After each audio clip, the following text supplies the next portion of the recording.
Hey guys, how's it going? Today I'm excited to share everything you need to know about growing zinnias. They're one of my favorite flowers to grow. They're easy care, low maintenance, pollinator friendly. I mean, the butterflies love them. And there's just so much to enjoy about these beautiful blooms. In case you're new here, my name is Stacy. I write the blog Bricks and Blooms.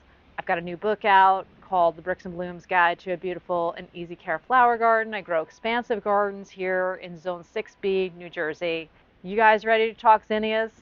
Let's get started.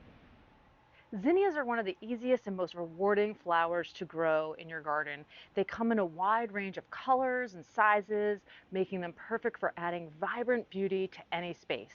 Whether you're a beginner or an experienced gardener, zinnias are an excellent choice. To get started, you'll need some zinnia seeds. You can start them indoors about 4 to 6 weeks before your last frost date, or sow them directly in the garden after all danger of frost has passed. Zinnias love full sun and well-draining soil, so choose a sunny spot in your garden. I like to start mine indoors in my sunroom under grow lights so I can get a jump on the growing season and get quicker blooms much faster. There are lots of beautiful zinnia varieties to grow. They're annual here in my Zone 6B garden.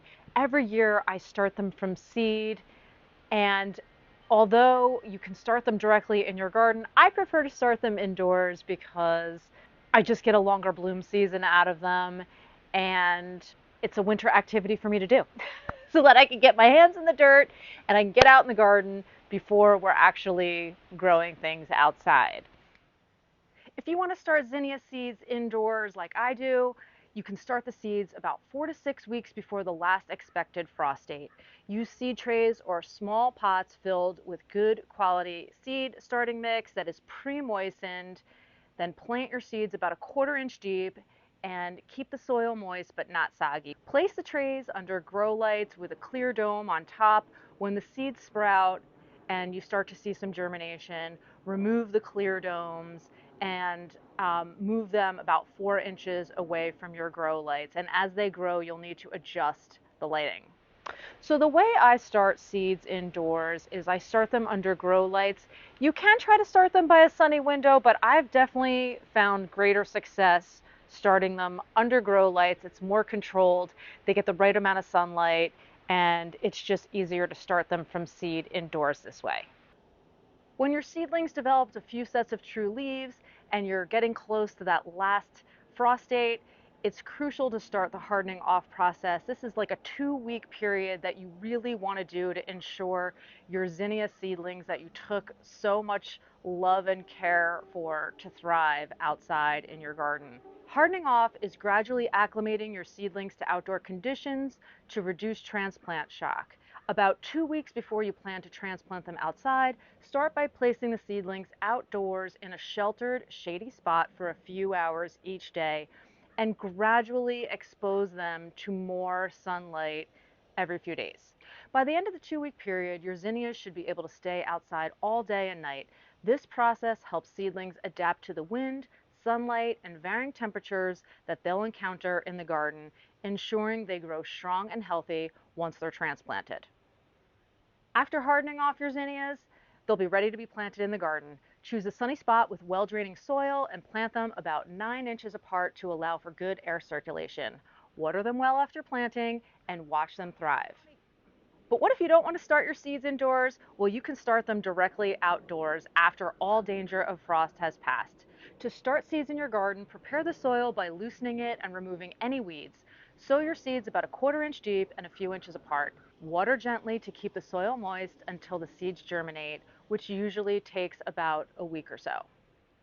Once your zinnias start to grow, thin them out to give them enough space to thrive. Aim for about 9 to 12 inches apart. This allows for good air circulation, which helps prevent disease and will cut down on your garden maintenance later on. As your seedlings start to grow, it's really important to pinch them back when they're about 8 to 12 inches tall. Now, I know this seems kind of painful because you took the time to start them and why would you be cutting them?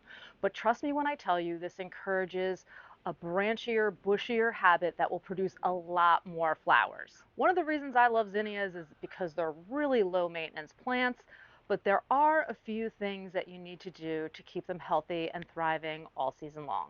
For starters, water them at the base of plants in the earlier part of the day. This will cut back on mildew problems and fungal diseases and keep them consistently hydrated throughout the growing season. One of the easiest ways to make sure you bottom water your plants is to set up drip irrigation.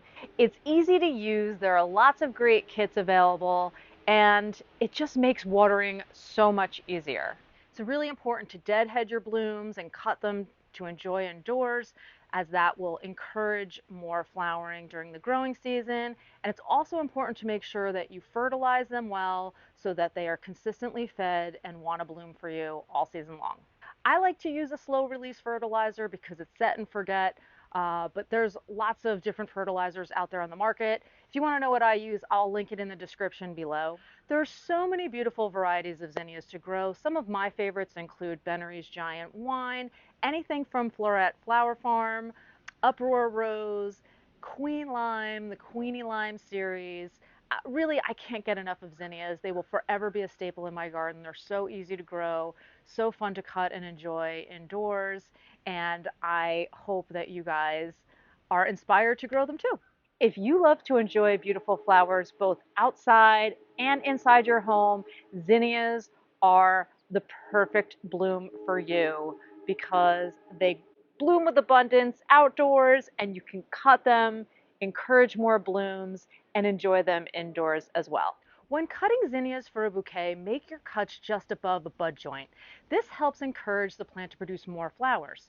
Also, remove any leaves to prevent them from sitting in water and rotting. This will prolong your blooms in a vase. To know when your zinnias are ready to harvest, use the wiggle test. Gently grasp the stem about 8 inches below the flower and give it a little wiggle. If the stem stays stiff and upright, it's ready to cut. If it bends or droops, give it a few more days to mature. This ensures that your cut flowers will last longer in your vase.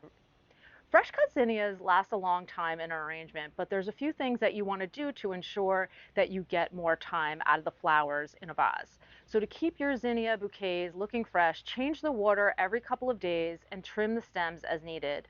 With proper care, zinnias can last up to 2 weeks in a vase. Isn't that awesome? At the end of the growing season, you can harvest zinnia seeds for next year. Allow some of the flower heads to dry on the plant first. Once they're brown and dry, cut the heads off and break them apart to collect the seeds. Then store the seeds in a cool, dry place in a paper envelope or glass jar until you're ready to plant them next year. And that's it, you guys. I hope this video inspires you to grow zinnias in your flower garden.